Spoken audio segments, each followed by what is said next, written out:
اللهم صل على سيدنا ومولانا محمد اللہ. بسم اللہ الرحمن. السلام علیکم ورحمۃ اللہ وبرکاتہ. کیا حال ہے آپ سب کا؟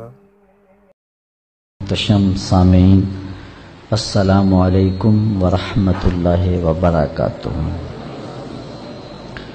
اسلام ایک مکمل، کامل اور اکمل ضابطۂ حیات ہے جو زندگی کے ہر شعبے میں ہمیں رہنمائی فراہم کرتا ہے.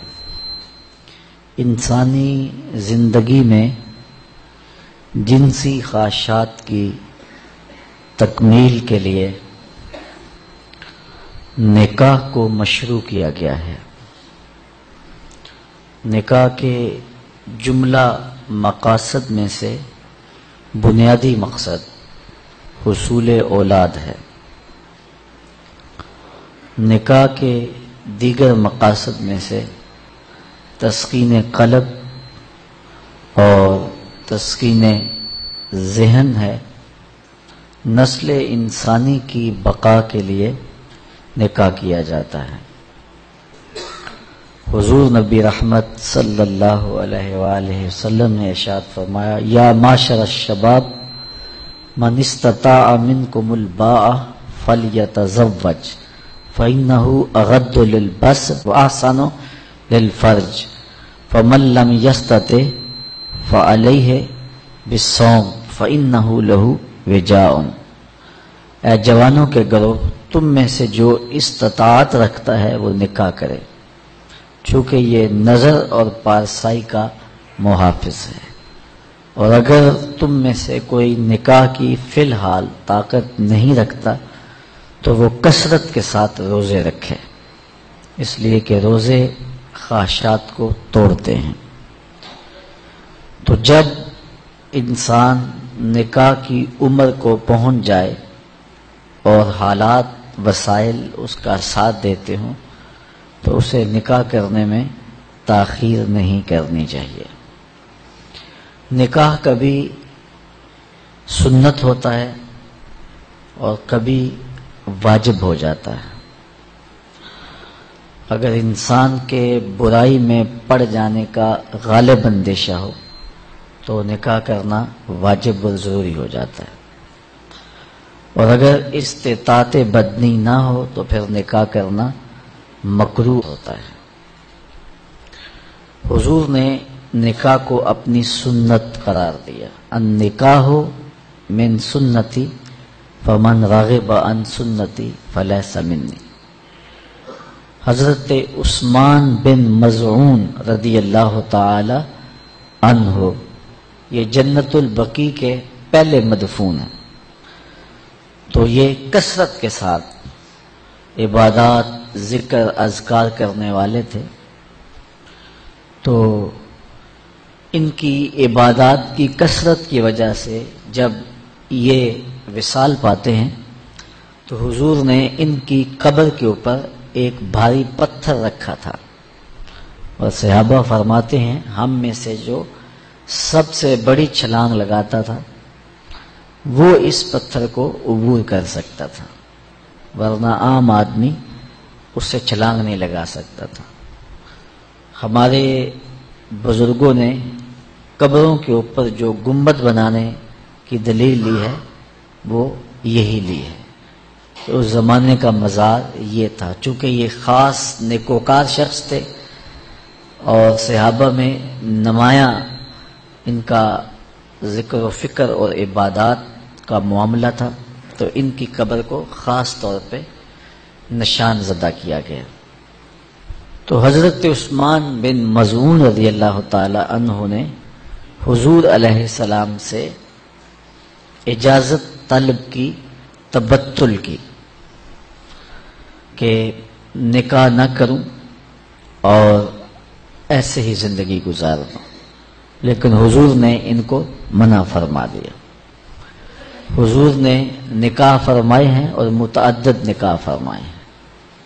اس لیے اس شریعت میں رہبانیت کا تصور نہیں ہے. لا رہبانیت فی الاسلام، اسلام میں رہبانیت نہیں ہے، تو نکاح کرنا حضور کی سنت ہے اور اس کا بہت سارا اجر رکھا گیا ہے۔ حضور نے ارشاد فرمایا تزوج الودود الولود، محبت کرنے والی اور کثرت کے ساتھ بچے جنم دینے والی خواتین کے ساتھ نکاح کرو تاکہ کل قیامت کے دن کثرت امت کی وجہ سے میں نبیوں میں فخر کروں۔ اب نکاح کیوں کیا جاتا ہے؟ حدیث میں آتا ہے کہ 4 وجہ سے نکاح کیا جاتا ہے۔ لے مالہا، لے حسبہا، لے جمالہا، لے دینہا۔ کسی خاتون سے نکاح اس کے مال کی وجہ سے کیا جاتا ہے کہ وہ مالدار بہت ہے تو میرے ہاتھ بھی مال آ جائے گا، یا اس کے حسب و نسب کی وجہ سے کیا جاتا ہے کہ عالی مرتبت خاندان سے میرا رشتہ ازدواج کا قائم ہو جائے گا۔ ہمارے دیہاتوں میں کہتے ہیں کہ بازو بن جائیں گے۔ اور تیسری وجہ لجمالہا، عورت کے حسن و جمال کی وجہ سے قلب کا، دل کا میلان اور رجحان ہوتا ہے اور نکاح کیا جاتا ہے۔ اور چوتھی وجہ لدینہا، کسی کے دین کی وجہ سے نکاح کیا جاتا ہے، اور حضور نے فرمایا دین کی وجہ سے نکاح کرنے والا کامیاب ہے۔ یہودی عموماً مال کی وجہ سے نکاح کرتے ہیں، عیسائی حسن و جمال کی وجہ سے نکاح کرتے ہیں، اور مصطفیٰ کے غلام دین کی وجہ سے نکاح کرتے ہیں۔ حضور نے ارشاد فرمایا جب تمہیں کوئی پیغام نکاح بھیجے اور تمہیں اس کا دین اور اس کے اخلاق پسند ہوں تو پھر انکار نہ کرو، نکاح کر دو۔ تو نکاح کا سبب دین ہے، کیونکہ جس سے آپ نکاح کر رہے ہیں اس نے صرف آپ کی بیوی ہی نہیں بننا، کل تمہارے بچوں کی ماں بھی بننا ہے۔ ابو الاسود الدؤلی، یہ بہت بڑا عرب کا شاعر ہوا ہے، ایک دن اپنے بچوں سے کہنے لگا کہ میں نے تمہارے اوپر احسان کیا ہے، تمہارے پیدا ہونے سے قبل اور تمہارے پیدا ہونے کے بعد۔ تو بچوں نے کہا کہ ہمارے پیدا ہونے کے بعد آپ نے ہمارے اوپر جو احسانات کیے ہیں وہ تو سمجھ میں آتے ہیں، لیکن ہمارے پیدا ہونے سے پہلے آپ نے ہمارے اوپر کون سے احسانات کیے ہیں؟ تو ابو الاسود الدؤلی کہنے لگا کہ میں جب اپنے لیے نکاح کے لیے خاتون تلاش کرنے لگا تو میں ایک شاعر ہوں، تو میری طبع میں یہ تھا کہ میں خوبصورت خاتون سے نکاح کروں، لیکن میں نے پھر یہ سوچا کہ میں اپنی خواہش کو مقدم نہ رکھوں، میں اس خاتون کو تلاش کروں جو کل میرے بچوں کی اچھی ماں بن سکے۔ تو میں نے جب تلاش کی تو اچھی بیوی کے حوالے سے تلاش نہیں کی، تمہارے لیے اچھی ماں کی تلاش کی ہے، اور یہ میرا وہ احسان ہے جو تمہارے پیدا ہونے سے قبل میں نے تمہارے اوپر کیا ہے۔ حضور نبی رحمت صلی اللہ علیہ وآلہ وسلم نے ارشاد فرمایا 3 چیزیں انسان کی خوش بختی سے ہیں، اچھا گھر، اچھی بیوی اور اچھی سواری۔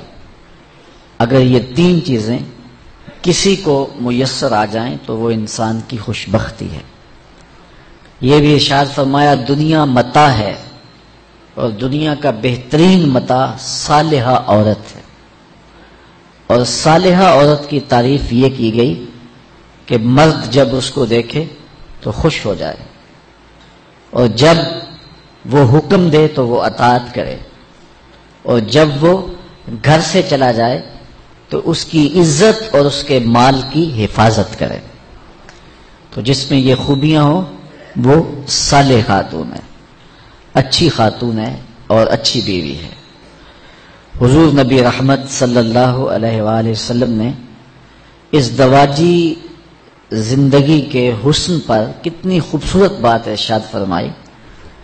فرمایا کہ عورت کے، بیوی کے مزاج سے آپ کو موافقت نہیں ہے، اس کی کچھ عادتیں تمہیں ناپسند ہیں، تو اس کی کچھ ایسی عادتیں بھی ہوں گی جو تمہیں پسند ہوں گی. تو ادھر بیوی کو یہ ارشاد کیا کہ اگر اللہ کے علاوہ کسی کو سجدہ جائز ہوتا تو میں خاتون کو حکم دیتا کہ وہ اپنے شوہر کو سجدہ کیا کرے. اگر خاتون اس کو مد نظر رکھے تو شوہر کو شکایت پیدا نہیں ہو سکتی، اور اگر شوہر اس حدیث کو مد نظر رکھے کہ اس کی کچھ عادتیں مجھے ناپسند ہیں تو کچھ عادتیں ایسی بھی ہیں جو مجھے پسند ہیں، یہ ماں باپ کا گھر چھوڑ کے آئی ہے، میرے لیے وطن چھوڑا ہے، اپنا آبائی گھر چھوڑا ہے، بہن بھائیوں کو چھوڑ کے میرے لیے وقف ہو گئی ہے، تو یہ چیزیں یقیناً مرد کے لیے اس عورت کی محبت کو پیدا کرنے کے لیے کافی ہیں. حضور نبی رحمت صلی اللہ علیہ وآلہ وسلم نے یہ بھی ارشاد فرمایا کہ جب کوئی شخص نکاح کرتا ہے تو شیطان واویلا کرتا ہے کہ اس نے اپنے آپ کو مجھ سے بچا لیا. چونکہ شیطان کا بہت بڑا جال یہ ہے کہ وہ ریشمی جال پھینک کے انسانوں کو پھانستا ہے، تو جب کوئی نکاح کرتا ہے تو وہ پریشان ہو جاتا ہے. اور ایک حدیث میں یہ بھی ارشاد فرمایا گیا کہ جب کوئی شخص نکاح کرتا ہے اس کے آدھے دین کی حفاظت اللہ نے کر دی، اور باقی آدھے دین کے بارے وہ اللہ سے ڈرے. نکاح ایک عہد ہے، ایک پیمان ہے جو زندگی گزارنے کا زوجین کے درمیان ہوتا ہے. اور شریعت اسلامیہ میں النکاح ینعقد بالایجاب والقبول لفظاً بحضور الشاہدین بالغین عاقلین حرین مسلمین. دو عاقل بالغ مرد، آزاد مرد، یا ایک مرد اور دو مردوں کی موجودگی میں ایجاب اور قبول کا نام نکاح ہے. اور اس نکاح میں مہر مقرر کیا جائے، اور وہ مہر مرد کی حیثیت کے مطابق ہو.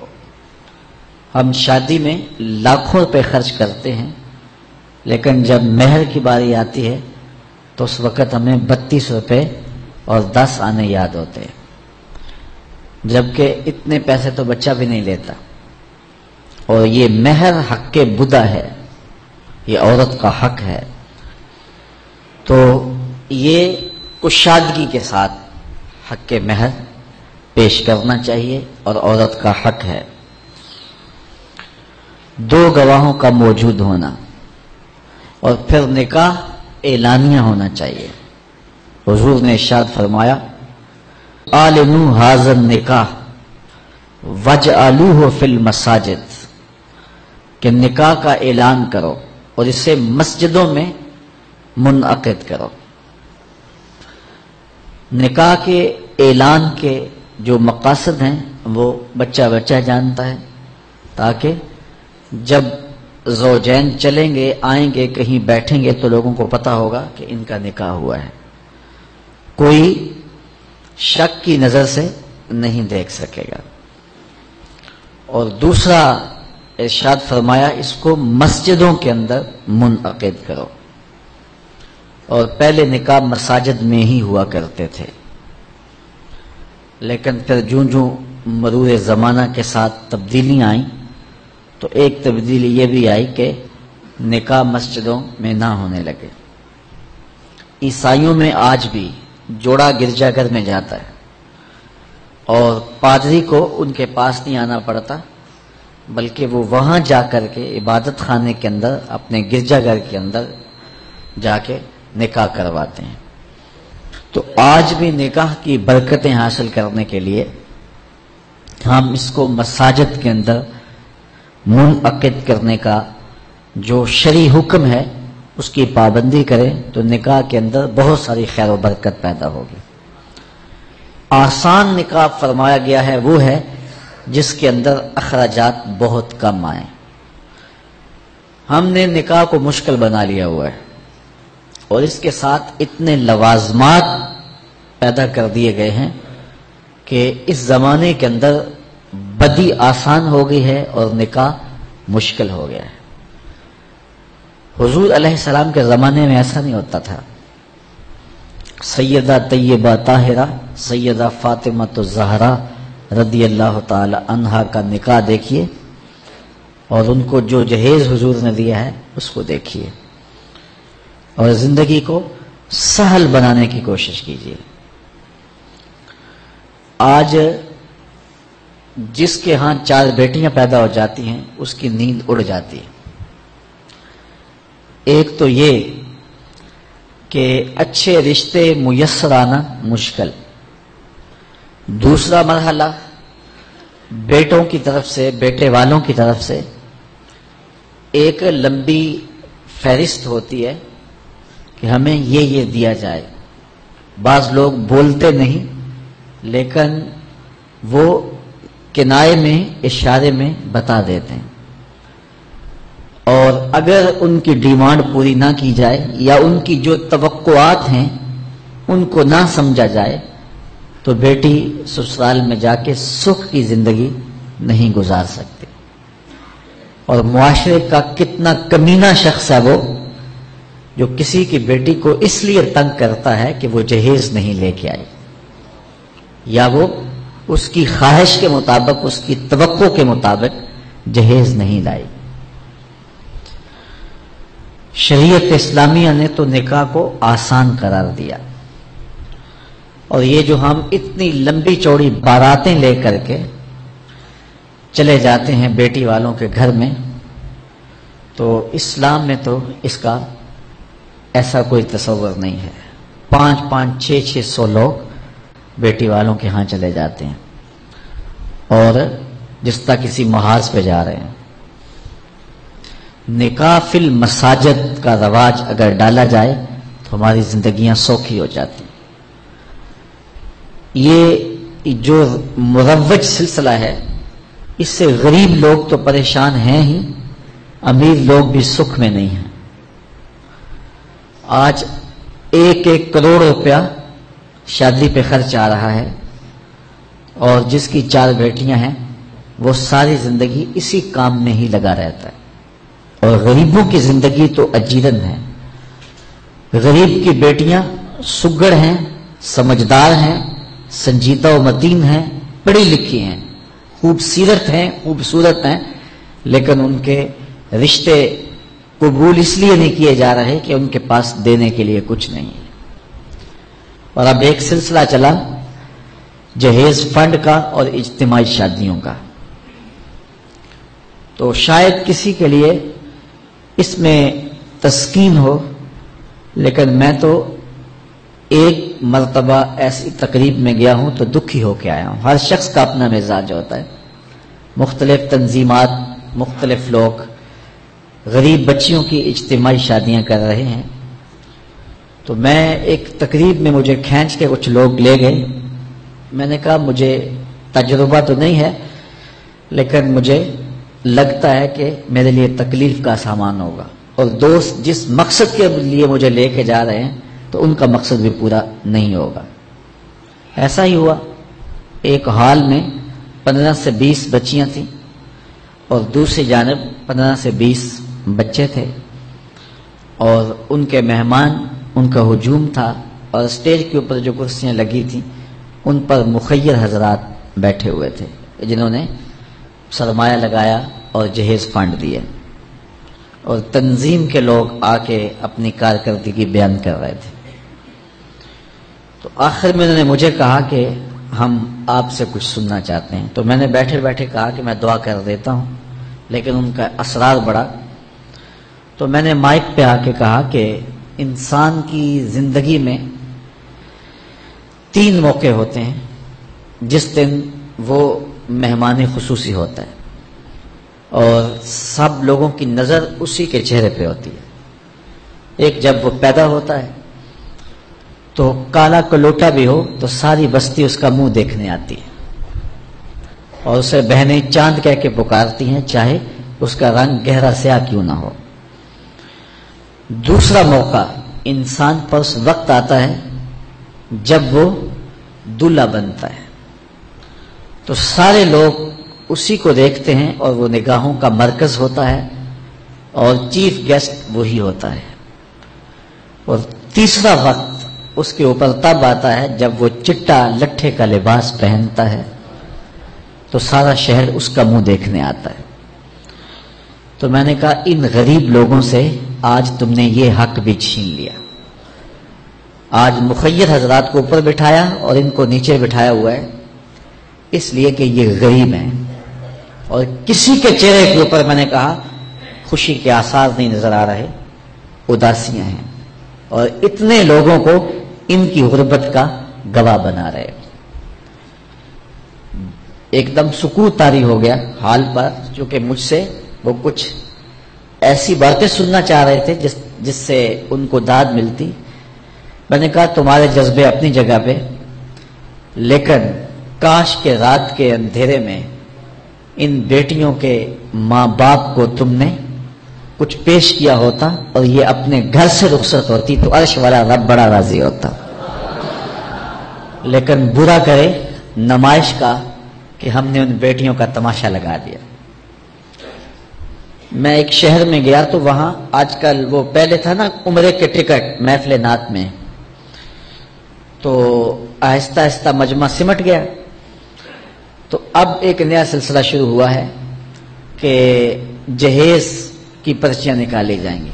تو اسی سال آپ کے قرب میں ایک جگہ 10 کے 15 جہیز فنڈ تھے، تو مجھے خطاب کرنے کے لیے انہوں نے کہا، تو بڑے شوق سے منتظم محفل نے بتایا کہ 15 بچیوں کا جہیز بھی نکالا جائے گا، اور اس پردے کے پیچھے ہزاروں بچیاں بیٹھی ہوئی ہیں۔ تو میں نے اپنی گفتگو میں کہا کہ یہ ظلم نہ کرو، یہ زیادتی نہ کرو، تمہارے پاس 100 لوگوں کا کھانا ہے تو 500 لوگوں کو نہ بلاؤ کہ تم قرعہ اندازی کر کے 100 آدمیوں کو کھانا دے دو اور 400 آدمیوں کو کہو کہ تمہارا نام نہیں نکلا۔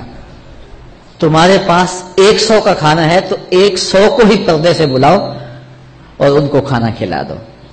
میں نے کہا 10,000 بیٹیاں اس پردے کے پیچھے بیٹھی ہیں آپ کے بقول، اور آپ ان میں سے چند کو قرعہ اندازی کے ذریعے جہیز فنڈ دے رہے ہیں۔ ہر پرچی پہ 10,000 بیٹی کا دل دھڑکے گا کہ شاید میرے مقدر جاگ پڑے اور غموں کی سیاہ رات ختم ہو گئی، لیکن جب آخری پرچی کے بعد اعلان کیا جائے گا کہ قرعہ اندازی مکمل ہو گئی تو کتنی بیٹیاں گھروں میں جب واپس جا رہی ہوں گی تو تم نہیں جانتے ان کے قدم کتنے بوجھل ہوں گے، اور رسول اللہ کا میلاد ہو اور بیٹیاں آنسو بہاتی ہوئی جائیں۔ تو میں نے کہا تم خوشیاں خریدنے لگے تھے، غم خرید لیے تم نے، خوشیاں بانٹنے لگے تھے، غم بانٹ لیے تم نے۔ تو یہ زیادتی نہ کرو، یہ جو رواج پڑ رہا ہے یہ اپنی نمائش کے لیے، خدا را آگے تم نے عمرے کے ٹکٹ بانٹے، بہت کچھ کیا لوگوں کو اکٹھا کرنے کے لیے، اور کیا کیا رنگ اپنائے گئے۔